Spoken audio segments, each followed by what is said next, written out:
Well, it's the day of the ENYO 7 event. Grace, are you excited? I'm super excited. I have been buzzing for this since doing the contenders. So since getting a place on the show, I've been so excited and seeing the girls that are on it and everything and getting a chance on it. So yeah, I'm really excited. Amazing. Well, it's really great to be able to chat with you for the ENYO Submission Only Jiu Jitsu podcast and the ENYO 7 event at Central Hall today. If you've missed the opportunity to show up at today's event and you're listening to this after the 7th of June, please go and buy tickets for the future events to continue supporting ENYO Grappling. This episode is sponsored by Parity Martial Arts and Wellness. There are martial arts and fitness classes in an inclusive and family-friendly environment for all ages and abilities. The gym opened in 2010 as Phoenix MMA. Parity Martial Arts and Wellness has gone from strength to strength, training everyone from complete beginners and hobbyists through to international and professional athletes competing in some of the largest organizations in Europe. Go and check out all the sponsors for ENYO 7 in the show notes. Grace, thank you for joining me. You are a brown belt and you are going to be competing on the Grand Prix at ENYO 7. How are you preparing? Preparing with a lot of training, which is surprise, surprise. Yeah, I've been really focusing the last 4 weeks, particularly for the rule set for ENYO. So specifically submission focused training. Yeah, so mainly just switching that mindset from progressing position to mainly focus on submission only. I like that. I love the transition. And only when we're put in situations like this do we maybe shift our mindset and our techniques to just submit everyone. Have you had some very willing training partners? Maybe against their will, but no, everyone is like brilliant in my gym at home. Like a lot of them are just do this as a hobby. I mean, they train as much as me, but they're not. They wouldn't compete as much, but they're willing to be good training partners for the competitors. So brilliant training partners, not good, but so they've been really good. Fantastic. It does take all of us to help all of us progress, whether it's competing, invitationals, or just, hobbyists that are just showing up and, progressing their skills and abilities. Now, Grace, you are no stranger to competitions. Give me a rundown of your highlights as a brown belt. Yeah, so I think like over the last year and a half, I've been focusing on competing a bit more and putting a bit more into my training, which has kind of reap rewards in competition. So my most recent title would have been like my biggest title would be European medium heavy brown belt champion. Just got at Rome last year. So that was really exciting because I'd kind of set my mind on that goal early in the summer and then really put in a seriously long training camp for that. So it was really great to be able to reap the rewards from that training. Yeah, that would be the main title that I have. And you've competed throughout your jiu-jitsu career. Give me some of those highlights as well. Yeah, so previously I had done Europeans at purple belts where I had gotten silver, and I had actually met the same girl that I met in that final in the brown belt final. So it was nice to be able to have that rematch. She's a brilliant competitor, so it's nice to be able to do that and then come away with the win on that time. I'm sure we'll probably have another match again. I love that. Kind of revisiting and having rematches with other women in the jiu-jitsu community. It builds great kind of trust and commitment and friendship. Are you still kind of in touch? Do you have a good kind of relationship off the mats, or do you kind of leave it there? Like we follow each other on Instagram and everything and like each other's stuff. So definitely supportive. And like I saw her at Worlds then after Euros and we were kind of like, hey, we didn't meet or anything, but we we're in the same division. Yeah. But yeah, I'm always supportive of like you get to measure your own progress of the people that you compete against, especially if you compete against them again. And I think in that case we had both improved and it was a close match. So like it could have like I'd be excited to fight her again because it is that kind of closeness and skill and technique. But yeah, no, definitely happy for anyone that I've competed against successes as well. No, that's good. I hadn't appreciated, because you're learning Brazilian Jiu-Jitsu, certainly for me as a blue belt. And, the mindset is compare yourself with yourself yesterday and, kind of vision for the future. But actually in competition, the example that you've just shared, being able to kind of fairly measure your skill and ability, but seeing the progress of someone else at your same rank and weight division as well, feels quite quite empowering in some ways. Yeah, like I can imagine our match when we met a purple belt looks way worse than the one. Well, no, we'll turn that around and more positive. I imagine our match at brown belt looked way better than the one at purple belt. So it's cool to have that up level across the board. Nice, nice. Now, you've been following ENYO for a number of years now, and this is your very first invitational. How does it feel to have this opportunity after following this kind of great story for so long? Oh, it's brilliant. Like they put out the offer for the contenders to apply for contenders, and I was like straight in with my application. Like I've been really excited to try and get on this show for a while. So I got the opportunity to do the contenders there in March, I believe it was. So I literally had to fight for a spot on the show. So that's how excited I was to get on it. But even the contenders was so well ran and everything, and like the Yeah, level of the girls at the competition to get onto the competition was so high as well. So yeah. yeah, it's brilliant. I'm super excited to be on the show. Is there anyone notable that you'd like to kind of face on the night? Not particularly. Like I know of a lot of the girls in the Grand Prix, so I'd be excited to face any of them, and their games are so different and everything. So it would be an interesting challenge. I actually think they all have very different games. The ones that I know of or that I've seen them compete before. I've only competed against one of them before, and it was the girl that I met in the contenders final. So someone had dropped out of the Grand Prix, so she got the spot then as well. But we had a really close final as well, which could have gone either way. So she's the only one that I've competed against before. So it'll be exciting to compete against the other girls as well.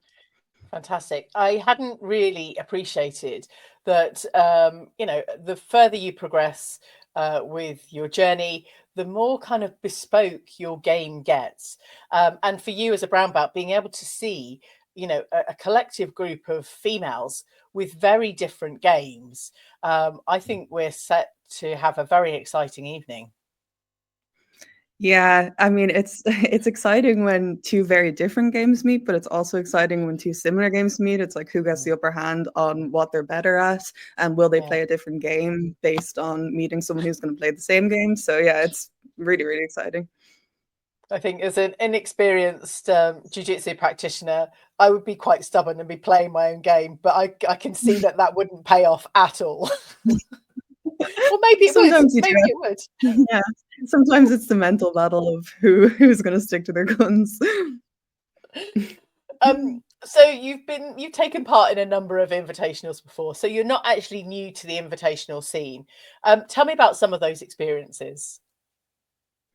I love doing invitational shows mainly because like there's such a buzz around them, and like because you're watching one match at a time, the whole crowd is all focusing on that. You get a buzz at tournaments, but there's so much going on that your matches kind of feel that like they're not important, they don't matter, which can help with nerves because you feel like Yeah. everyone's competing, but you do get that buzz of everyone watching the same match at the same time. The energy is all the same across the board.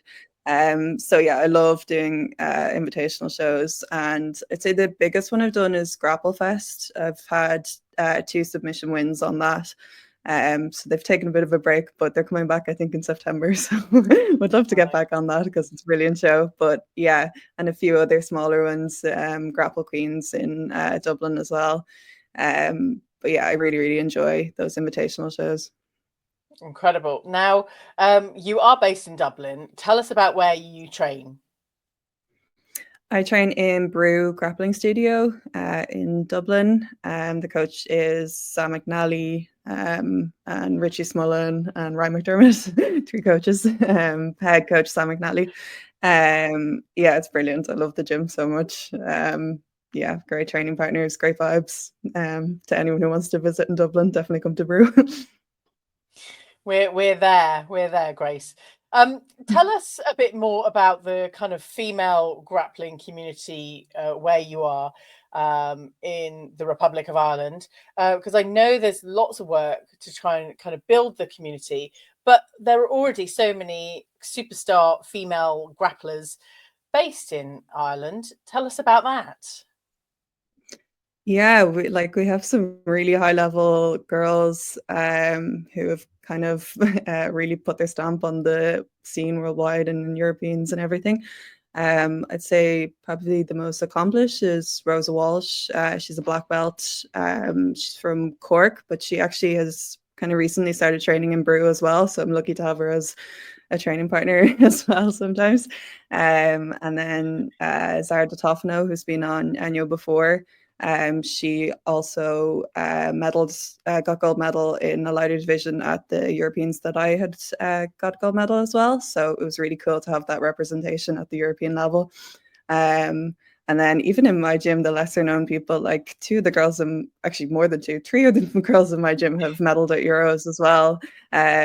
Yeah, it's incredible. Like Katie Sheehan and Maya Rodriguez, they've all medaled at purple belt and brown belt at Europeans as well. So just an incredible scene of girls at the moment in Ireland. I think everyone needs to pay a visit. It sounds like it's a great place and a great atmosphere to train and take some hints and tips to improve our own games. Yes, definitely. This is the ENYO Submission Only Jiu Jitsu podcast with me, Lou Temlett, talking with all of the upcoming ENYO 7 competitors and sponsors. One of the things that would really help this show grow is by you subscribing on whichever platform you are listening on. If you could do that for me right now, I would be forever grateful. And as always, go and check out the clips on YouTube and Instagram at ENYO Grappling. Today, I'm having a chat with Grace Colley. So, Grace, you're preparing for ENYO 7 for the Grand Prix. Tell me about the preparation and, just the way you're feeling towards the 8-woman tournament with a £2,000 prize pot. Yes, very exciting. It's cool that there's something to fight for there. It just brings the energy of the whole event up. My preparation, I think I was lucky to getting to do that contenders to get a practice in that rule set. So I think since then I've been focusing a lot more on submission hunting in my training. It was something that I kind of, when you're preparing for the likes of IBJJF competitions, which I had been before, you do have to really pay attention to positional control and positional dominance. Not particularly over submission, but it is important because if you're hunting submission, you don't get it and someone scores points, you lose the match and then you're knocked out. So you do have to focus a lot more.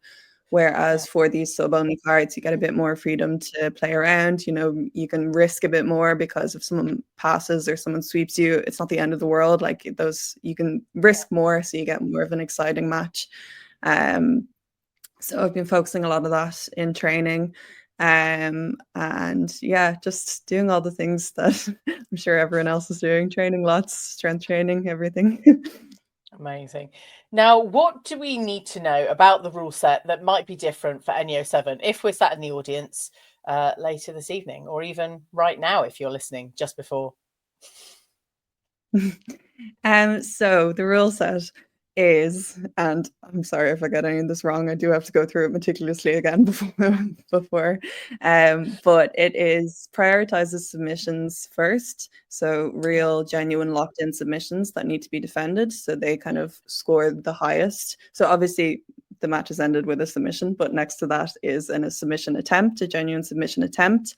And then beyond that is when comes in positional control, like the general things that would usually score points in a regular competition are kind of ranked below submission attempts. So that would be what would be different compared to the likes of an IBJJF competition. Okay. If any of us have the desire to be on an invitational, a submission only invitational in the future, how would you suggest that we might go about shifting some of the positional jiu-jitsu that we might be familiar with to more of a submission kind of attempt and kind of completion mindset? For me, I think less focus on not not worry about maintaining position, but sometimes in a points competition, you score a point and then you're thinking, okay, I'll let the time go a little bit, or I need to maintain this to make sure they don't get those points back. Whereas when you've passed, you have more option to just go keep hunting quicker and progressing in terms of hunting a submission rather than trying to maintain that control. Because in the likes of a sub-only event, you're not scoring any more for maintaining it, and it doesn't matter if they sweep you back. It's just there's more of a incentive then to progress that position into a submission. So it's just that switch in the mindset, not worrying so much about if they get points back or anything like that. It's really just a mindset switch, and particularly focusing on that in training and not going into the show without having thought about that before. You would think that you're always hunting submissions, but actually when you're in such a points mindset, you do kind of forget that the main goal is submissions. Now, are you known for any specific submission, or are you an all-rounder, Grace? I wouldn't say I'm known for any submission. I'd say if I was to say the one that I got the most, it would probably be rear naked choke, possibly. But to be honest, it would be armbar. I'm not sure. I'm not particularly known for any submission, to be honest. Okay, that's cool. That's cool. It sounds like it's going to be a very exciting kind of set of matches with lots of action because, you know, from what you've described, the not stalling, but the kind of shifting position is just going to be re-hunting for that submission, a genuine submission every single time. So I think these matches are just going to be on fire the whole way through. Are you any more excited? I'm getting more excited just talking about it. I am fired up. You know, I'm on the front row and I will be avoiding the mats, but I will be cheering everyone on from the sides. Do you like quite a lively audience at these events? Oh yeah. The rowdier the better, yeah. Because it just brings up the energy and like it doesn't feel so. I feel like at tournaments it's so weird. I kind of hate when people are shouting at tournaments, and I don't know if it's just because it's all different matches and then people are banging on the sides and everything. I don't like that, but for some reason at shows, I just think it's a better energy. People aren't angry. I feel like at tournaments they're shouting because they're angry, whereas at shows everyone's just excited. So yeah, why not? We are very, very excited. I think it's going to be an incredible event. The doors open at 4 o'clock, and I will be there right at the front of the queue if I can, get there first. But I think all of you women are going to just be incredible. Do you have any kind of after party events, or are you just going to take it easy, Grace? So I'm flying over on Saturday morning from Dublin and then flying home Sunday morning. So no mad partying, but probably some nice food after and stuff like that. So I'm staying the night in Southampton for that night. So maybe I'll find a party somewhere else.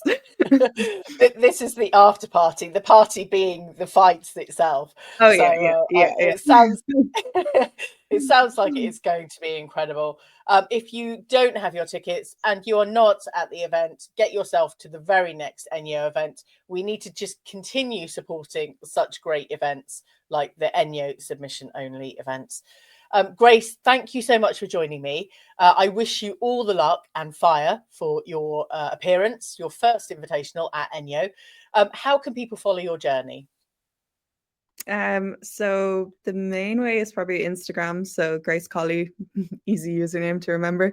So on Instagram is probably the best way. And thank you very much for having me on as well.